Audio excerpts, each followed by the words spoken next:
On today's episode of the Investing Revolution, we're going to talk about the BRRRR strategy, talk about what that means, and we're going to take a deep dive into making sure that you're buying the right property and that you're working the right strategy.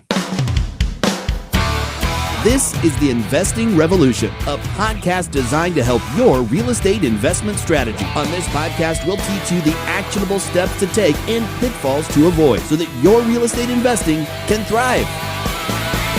Welcome to the Investing Revolution. I am your host, Jonathan Cook. Today, we're going to talk about the BRRRR strategy. In some other previous episodes, we discussed the different real estate investment strategies that there are. And we quickly went over BRRRR and what the acronym itself stands for. So that is buy, rehab, rent, refinance, and repeat. That's what we're going to discuss today. We're going to take a deep dive into how to find the best property to operate this strategy with, what you need to do to set that up so it's going to work, and how to maximize. So the first step in building a maximized BRRRR property is finding the right property for you. Not all properties are going to work.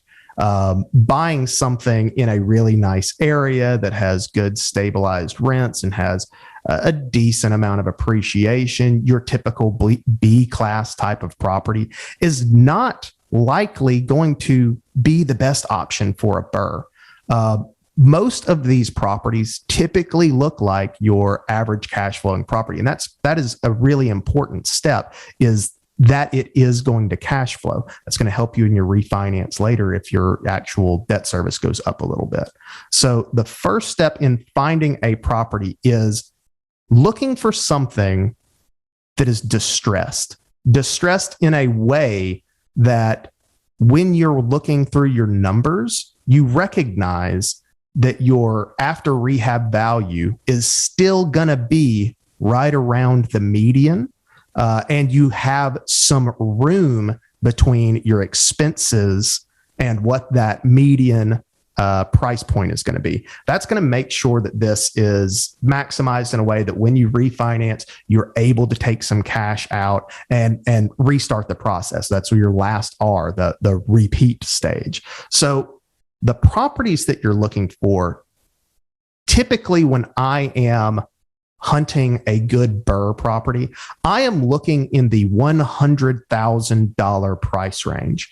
And don't worry if your market doesn't have a lot of those. Invest out of state. It's not very difficult. You've got to build your team. If you build a team in a different city that you can't do the actual management and the operation of it yourself, that's fine. That's where building your team really comes into play.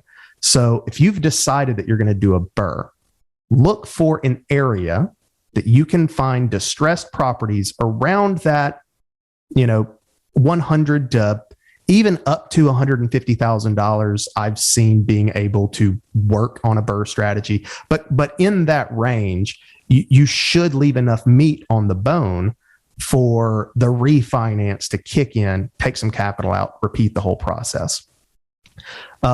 In South Georgia, for instance, we have an area called Griffin. We have another area called LaGrange. We have a lot of these typically C-class, lower end rental properties. These are areas where the median income is, under $50,000 a person. They are large areas of renters. Most of the people in these areas are renters instead of owner occupants, but there are several distressed properties kind of scattered amongst the properties where there are renters and occupants in.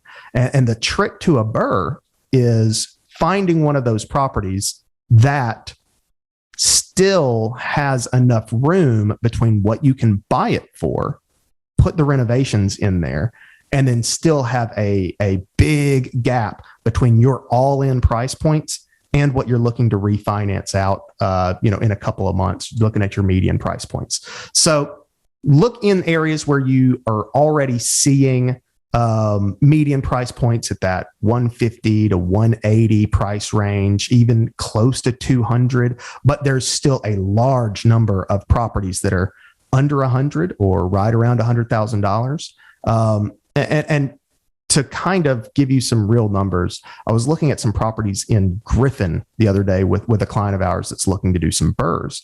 And Griffin, Georgia, the median price point is around 130, 140. And there are a lot of properties that are built in the 50s and 60s, some even as old as built in the 40s, that, because this part of Georgia has so many older homes, they're really small, 1,500 to 1,800 square feet. That's all going to help in the numbers. Every bit of what you're looking to purchase is just going to have to fit inside your formulas for your cash flow and your ARV later. Math is one of the most important parts of BRRRR, making sure that all these numbers are going to shake out. So when I am looking for one, I'm trying to find something that in what I'm looking at, I can ballpark some numbers here. We all roughly know what an HVAC is going to cost, about $5,500 nowadays. A roof is going to be, around $200 a square, and you can kind of ballpark some of that. Paint's going to be $2 a square foot. Flooring can be between $3 and $5 a square foot. And the way to maximize a BRRRR is not to go in and, throw down your carpet, put your beige paint on the walls, and just make this base level livable. Because, you might be able to rent that. You might be able to buy it and rent it and cash flow it great, but you're not really increasing the value all that much. You're not maximizing that refinance in the end. So what I think is the most effective way to handle a BRRRR is in these areas. These older homes are very unique. And right now in America, we see that there's a large amount of, there are several cities that have such massively low income. Finding a rental property is very difficult. Finding a place to live is very difficult nowadays. The housing market is super high right now, and people just can't afford to buy. But a lot of people are still out there looking to rent a nice home for a low price range. And that's where BRRRR doesn't just make you a lot of money. It can actually make a renter a very nice home to live in. This is, when done properly, is a very ethical way to make a whole lot of money, because you're able to provide a high quality living experience for your renter because you're buying it at such a distressed price. That's kind of the sweet spot that makes BRRRR really, really successful.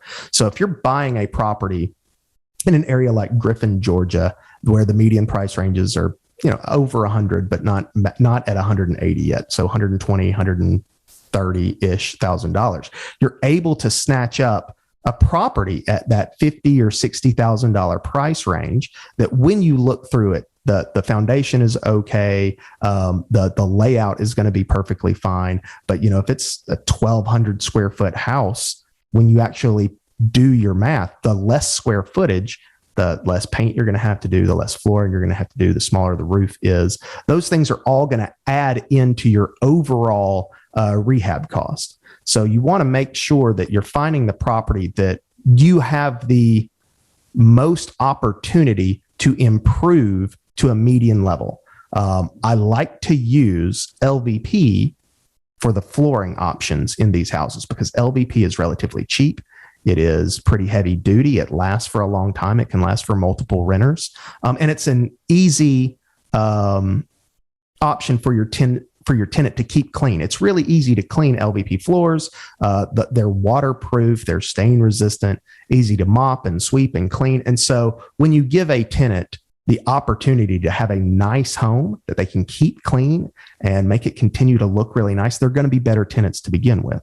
So once you found this property in that $50,000 to $60,000 price range, you've got to do your math. Look at your square footage, do your pricing for paint, $2 a square foot, Get that added into your flooring at, if you're going to use LVP, about $5 a square foot, sometimes a little bit higher for installation. Look through and make sure that your systems, your major housing systems are also taken care of first. Go ahead and handle the HVAC. If it's old, if it's on its last leg, go ahead and replace it. It's going to be about $5,500 to replace the thing, but go ahead and do it because that's going to save you money in the end. The whole concept of the BRRRR strategy, it's a buy and hold strategy, guys. This is something where you're going to keep this property for a long time. And because of that, you want to make sure that it is set up for success. If the roof needs to be, if it's got a bunch of patching and stuff all over it, go ahead and replace the roof. Go ahead and set these systems up to where your time frame on having to replace these is 10 plus years away. Go ahead and replace your water heater. Those are about $1,200. Once you've got the painting, the flooring, all of your systems calculated in, you're buying this property at $50,000 to $60,000. You're all in around 100, 110. And we know that the median is between 120 and 150. So you're able to then have a major gap between everything that you have in there and where your ARV is going to be. If you're using hard money, you might want to refinance early. But if you're not, let that appreciation take over, and you don't have to refinance in the first 6 months. You could wait even a year to after you've placed that tenant in there, because you've found a really high quality tenant at that point.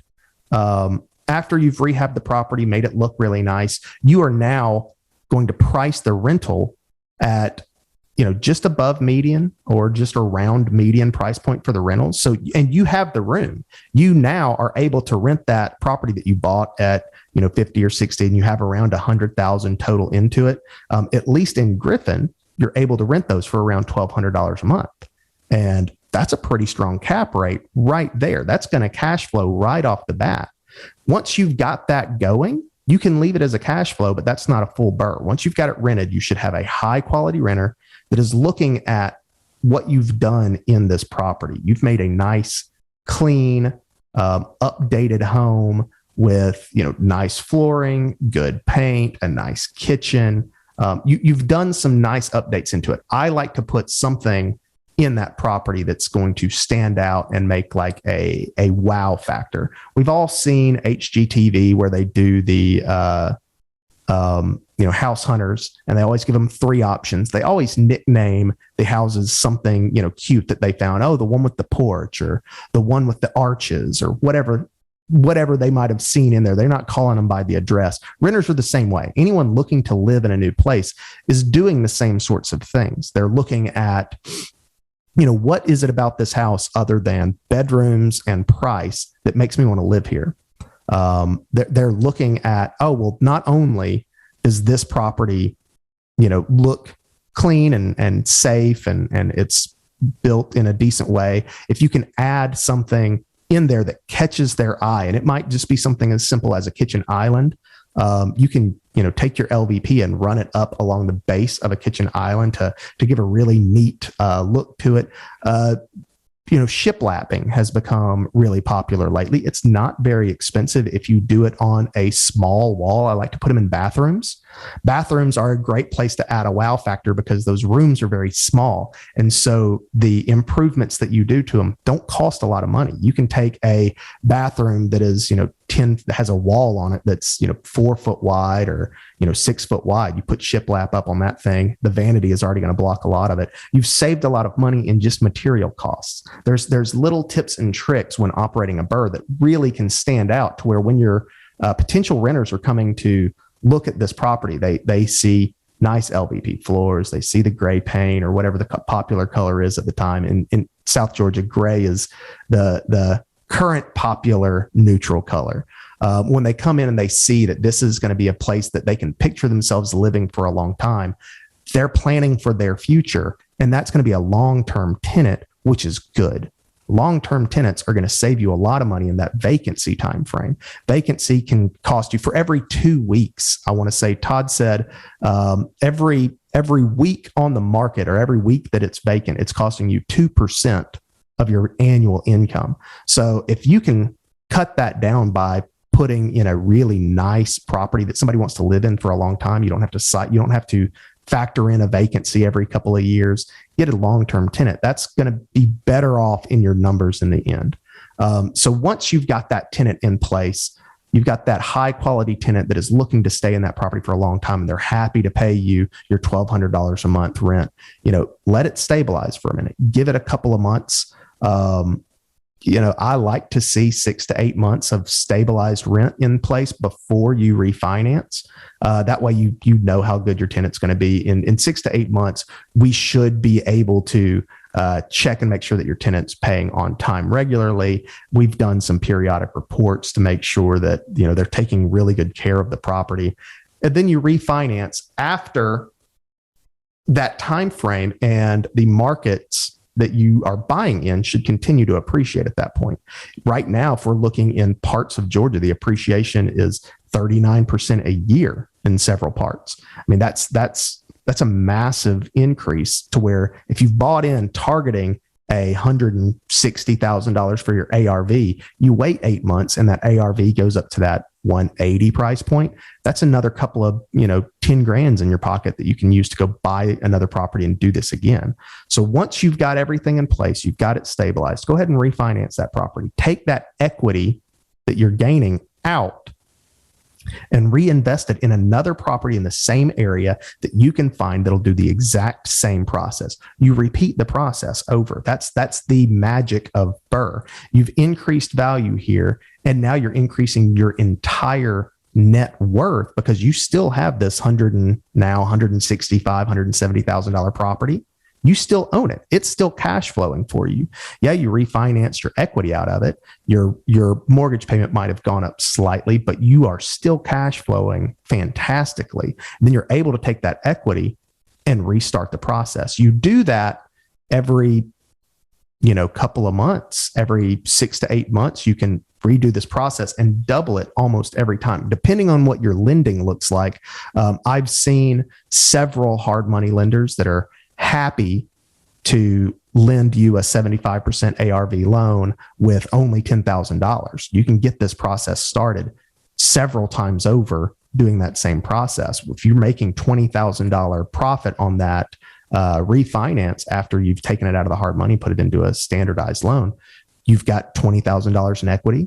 Okay, well, now go take that and do it again twice. And you're able to exponentially grow a portfolio that in a handful of years can be worth millions of dollars. And as long as you are continuing to put high quality renovations in that property to make it look really nice. And I'm not saying you have to do marble and quartz and, tankless water heaters and all of the updates imaginable. But if you are able to make these properties that base level, median level of nice, LVP floors, nice countertops, they don't have to be granite, clean cabinets, clean bathroom with some really nice, clean, refreshing lines. What you're doing is we are taking these properties that have basically been removed from the inventory of the housing market, and you're rehabbing them. You're putting these homes back on the market because they weren't. If they're unlivable because they're in such distressed conditions, that's not a house in the housing market. That's no inventory.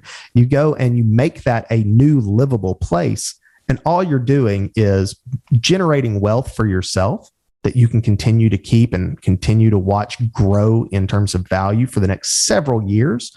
But also you're making a nice livable property for someone that they're going to live in for years. And ultimately, that's how this strategy works. It's really simple. It's really simple math, but it's a lot of math. All of the BRRRR process is taken care of in that preparation stage.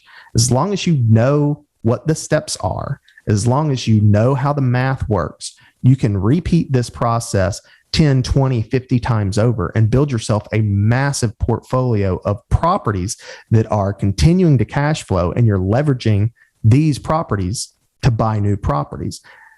I've seen this go really wrong when buying the wrong properties. If you buy something where the renovation isn't really adding a lot of value to it, if you're buying an already nice house, a $200,000 or $300,000 house that's plenty livable right now, and you try to flip it by adding a lot of nice new features into it, you're not really adding a ton of value there because the property was already on the market. It was already available inventory for someone that could have lived in it before you ever bought it. I think the most ethical way to do the BRRRR strategy is finding properties that are unlivable, that are not true inventory on the market. They need our help, the investor's help, to turn this back into a new livable situation for somebody.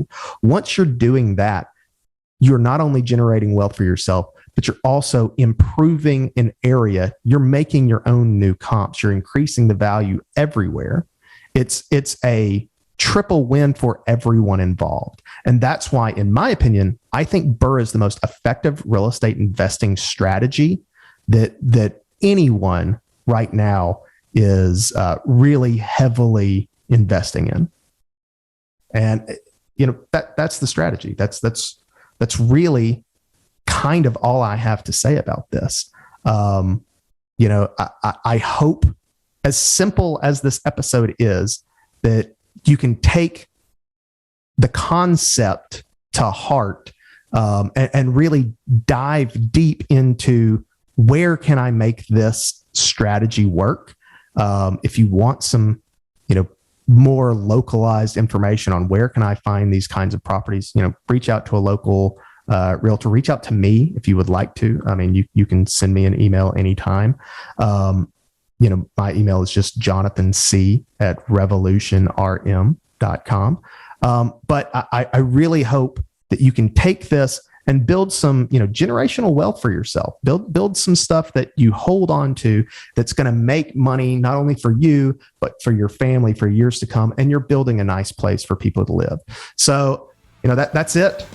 Make sure to like and subscribe on the podcast and the YouTube channel. I really appreciate everyone for joining us today. Y'all have a great one.